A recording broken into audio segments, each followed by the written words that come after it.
Mas se nós entendemos a dinâmica de interação e da entrega, nós não vamos a lugar nenhum. Agora, gente, vamos falar sobre o mover, experiências, né, a unção do Espírito, a operação dos dons. Tudo está relacionado com a ideia e o conceito de interação.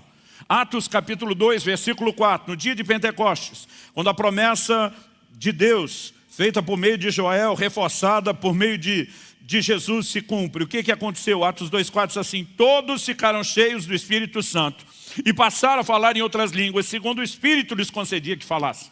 Falar em línguas, que eu creio ser uma evidência física inicial do batismo no Espírito Santo, foi experimentada. Agora, eu não sei o que você pensa.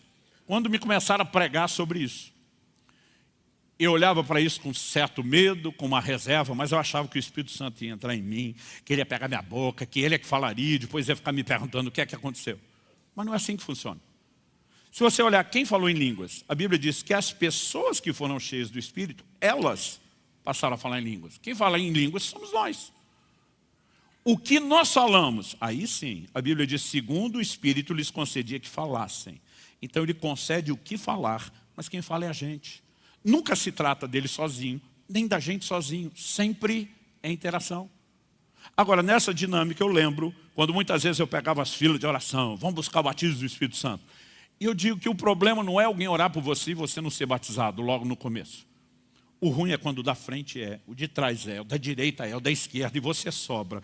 Às vezes eu dizia para Deus, qual é o seu problema comigo? Aí eu lembro que eu ficava assim, gente, me ajuda, eu quero chegar lá. Aí alguns pastores, às vezes querendo explicar, ou eles não explicavam direito, ou a gente não tinha maturidade para entender. Eu lembro de um que estava tentando explicar, olha, não é Deus sozinho, Ele vai te inspirar, mas tem a sua parte.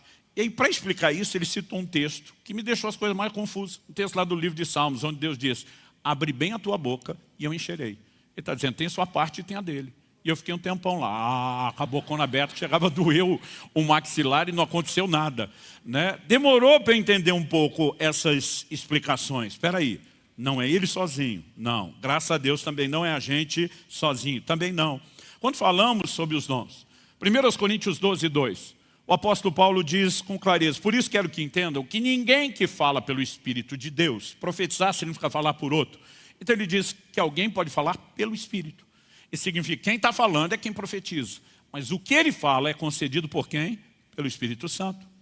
Aliás, 2 de Pedro, capítulo 1, verso 21, diz, porque nunca jamais qualquer profecia foi dada por vontade humana. Entretanto, homens falaram da parte de Deus, movidos pelo Espírito Santo. Quem falou? Os homens. De onde veio a mensagem? Da parte de Deus. Por quê?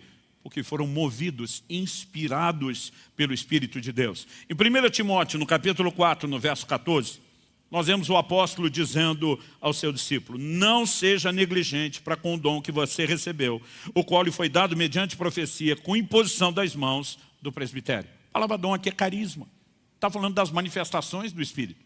E as manifestações do Espírito, obviamente, não teria esse nome se não procedesse dele, mas não é algo que acontece isolado da nossa participação. Aliás, Paulo escreve e diz, em parte conhecemos, em parte profetizamos. Por que que a profecia, que é a inspiração, depende do conhecimento? Porque tem a nossa participação, então Deus nos inspira. Eu me lembro, alguns anos atrás, bondade de falar alguns anos, há uns 30 anos atrás, a gente estava ministrando aqui em Curitiba e eu vi um profeta dando uma palavra para outro pastor. Esse pastor trabalhava muito, cuidando, pastoreando pastores. E ele começou a profetizar e falar da crise que esse homem estava vivendo, do quão sobrecarregado, desanimado, a ponto de desistir que ele estava. Enquanto dava a palavra profética, ele deu um exemplo, né, a respeito do rim. Ele falou assim, olha, o rim é responsável por filtrar os líquidos do corpo. E ele tem que segurar as impurezas para fazer bem para o corpo.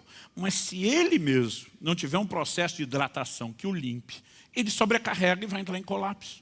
Ele falou, não adianta Deus te levantar para filtrar tudo na vida de outros e você não se expor às águas da presença dele. Ou você entra num lugar de deixar as águas do Espírito te tocar profundamente, ou você não vai aguentar o ministério. Eu fiquei pensando, falei, meu Deus, nem na escola eu aprendi tanto sobre o rim como nessa palavra profética.